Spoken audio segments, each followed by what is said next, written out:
Sa labas po si Mikay. Joke lang. Originally composed by me.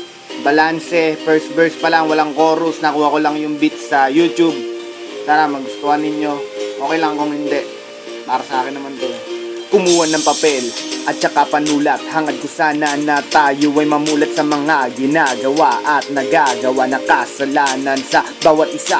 Ang nais ko lang naman ay maipakita ang tama sa mali at ang mali sa tama. Maraming nadadamay, buo-buong pamilya, inosenteng babae, nagiging Magdalena. Mga kabataang nalululong sa droga, boksingero at artistang nagiging kongresista. At yung mga edukado nangingibang bansa para lamang kumita ng kapiranggot na barya. Ganito na ba talaga ang buhay sa ating bansa? May katotohanan pa ba ang nilaga? Pag may tiyaga, meron pa bang mapapala? Ang mga musmus na bata, tama nga si Boss Kicks, tayo ubos biyaya. Ba't di tayo magparaya? Sa iba'y magpaubaya, sabay nating salubungin ng nakaabang na buhaya upang maipakita na sa iba na ang bawat Pinoy ay merong pagkakaisa.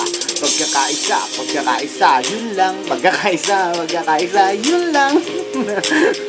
Sige, linggo ngayon, alam pasok. Trip-trip lang, walang basag.